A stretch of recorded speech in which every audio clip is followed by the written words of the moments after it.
When you cook, there's a particular mood you need to be in to make a great dish. Doesn't mean it'll be perfect, but it means everyone will feel the love that you put into it. Tonight on Cooking in the Mood, we're making Cajun catfish, cherry tomatoes, baby kale, and orzo pasta.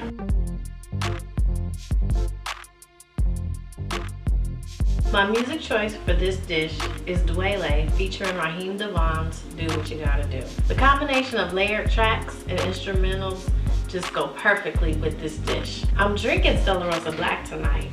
Now this is my absolute favorite wine. The black cherry notes and other berry flavors pair perfectly with the Cajun catfish. The flavor components for this dish are catfish fillets, cherry tomatoes, baby kale, and orzo pasta. Yes, I said orzo pasta. Normally we mix fish with rice, but I wanted to try something a little bit different because orzo actually reminded me of rice. So here we go. The first thing we want to do is rinse our fish off and pat dry with a paper towel. The reason why we do this is because we want the seasonings to actually stick to the fish, not slide off or run off. So we take our fish, pat dry with a paper towel, and put it in our dish that we're going to bake in. Once we do that, we will take some olive oil and drizzle it lightly over the fish and massage it in on both sides. For our spice rub, we need 2 teaspoons of Cajun or Creole seasonings, 2 teaspoons of black pepper, 2 teaspoons of garlic powder, 2 teaspoons of onion powder, 1 teaspoon of paprika, a pinch of cayenne pepper. After we combine all of our spices in a bowl, we mix it together, and you can start to smell the lovely flavor of these Cajun seasonings. We're going to take our seasonings and sprinkle each fillet on both sides. Once we do that, we'll massage it in with our hands. It'll get a little messy, but hey, that's what cooking, that's just what it is. So we massage the seasonings on both sides, and then we're going to take the zest of 1 lemon.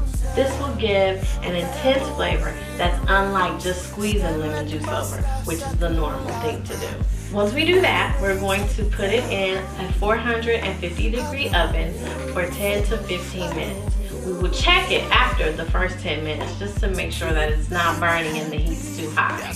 Now that our fish is in the oven, it's time to make our orzo pasta. What we're going to need here is a nonstick skillet, 2 tablespoons of olive oil, and a half a stick of butter. We're going to put it over medium-high heat because what we want to do is actually toast this orzo pasta before we add liquid to it. This gives it a tender texture, yet not crunchy or too creamy. It's very much like rice consistency, and that's kind of what I wanted, although I did want to be different. Now that our olive oil and our butter is all melted, we're going to take 8 ounces of a 16-ounce box of orzo, and we're going to evenly distribute this in the pan, and we're going to toast it until we get a nice golden, light golden color, like the color of honey. So don't go away because it's going to toast pretty quickly and you want to stir it. But right now we're going to evenly distribute it over the skillet and just let it hang out for a second. After about 2 minutes more, stir it some more, you'll start to see that now the pan is completely golden brown. We want to take a cup and a half of chicken broth and pour that in. Bring it to a boil and then reduce it to a simmer, just as if you were cooking rice. So it's very similar, yet very different. In about 10 minutes, we're going to check the orzo. Make sure that it's cooked very well. Make sure that it's not too hard because that wouldn't be good. And we don't want to overcook it. Now that the 10 minutes has passed, we're going to take a fork and we're going to start to fluff the orzo.